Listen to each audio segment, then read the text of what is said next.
For the Roman elite, the color red was a commodity extracted from the toxic geology of Almaden, Spain, ancient Sisapo.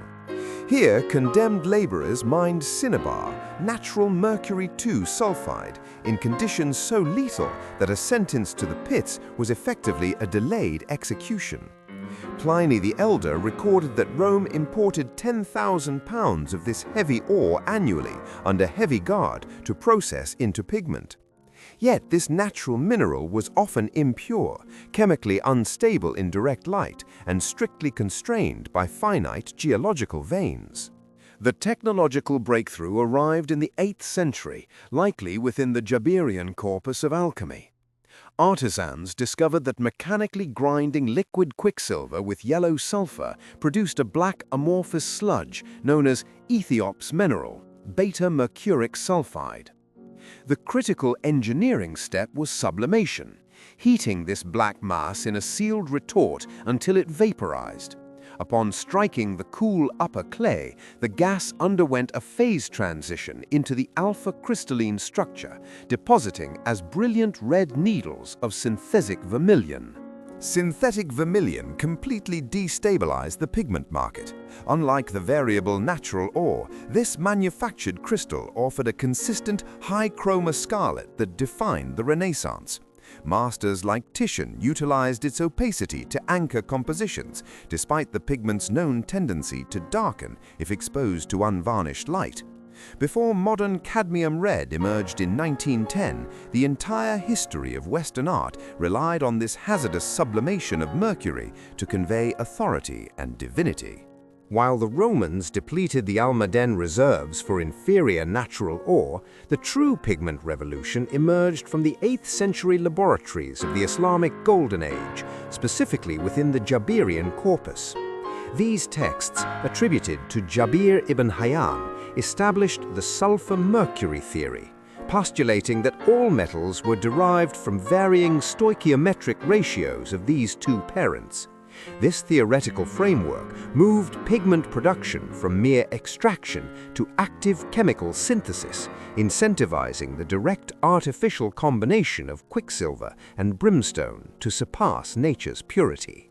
The synthesis begins with the mechanical comminution of liquid mercury and yellow sulfur. When ground together in a mortar, the reaction is not immediately chromatic. The ingredients merge to form an amorphous black sulfide, historically termed Aethiops mineralis. Chemically, this is metacinnabar, a cubic crystal structure classified as beta-mercuric sulfide, beta-HGS. At this stage, the material is optically dead, a dull black sludge lacking the refractive capabilities required for artistic application. Transformation requires pyrotechnic sublimation. The black Ethiops is sealed within a clay alodel, carefully luted with loam to prevent the escape of neurotoxic vapors, and heated to approximately 580 degrees Celsius. In this thermal environment, the compound vaporizes, bypassing the liquid state entirely. As the gas rises and strikes the cooler upper ceramic, it condenses, forcing the atomic lattice to violently realign. The structure shifts from the cubic beta form into a stable hexagonal alpha form, alpha HGS, depositing as the brilliant, needle-like red crystals of synthetic vermilion.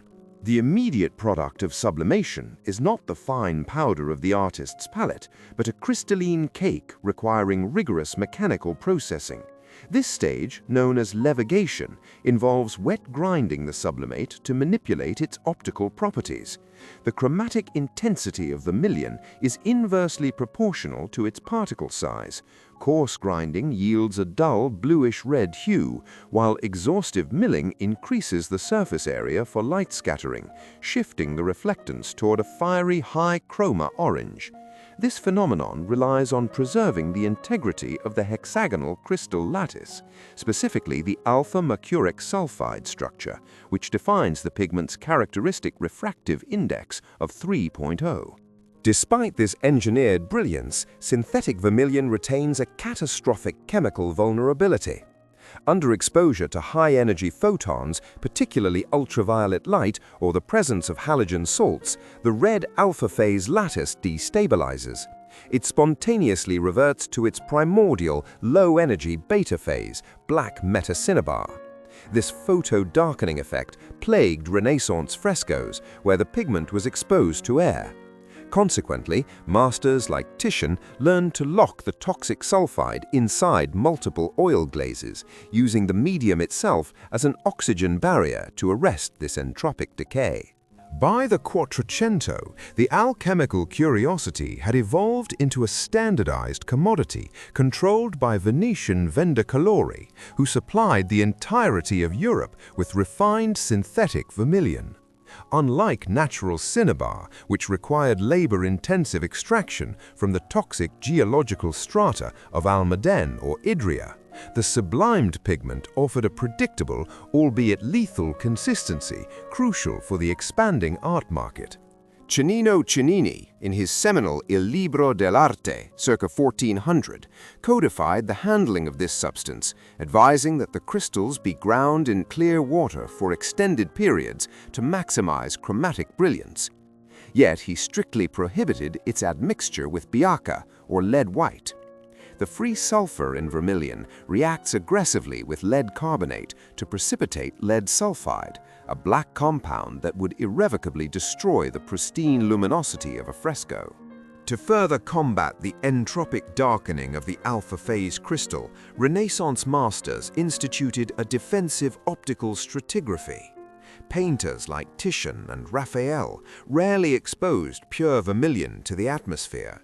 Instead, they submerged the opaque sulfide layer beneath transparent glazes of organic red lakes derived from madder root or Kermes insects. This organic shield filtered ultraviolet radiation and sealed the reactive mercury surface, effectively locking the lethal red inside a stable resinous matrix. By the 17th century, the global epicenter of vermilion production had shifted to Amsterdam, where the Dutch process refined the ancient sublimation technique to an industrial art. Yet this method remained fundamentally pyrotechnic, reliant on dangerous retorts, immense heat, and the volatile behavior of mercury vapor. The resulting pigment, while structurally perfect, was exorbitantly expensive, its price tethered to the fuel and risk required to sustain the sublimation phase. To satisfy the expanding markets of the Baroque, chemistry needed to abandon the fire and enter the solution. The breakthrough arrived in 1687, attributed to the German chemist Gottfried Schultz. He discovered that the phase transition from black metacinnabar to red vermilion did not require the violence of sublimation.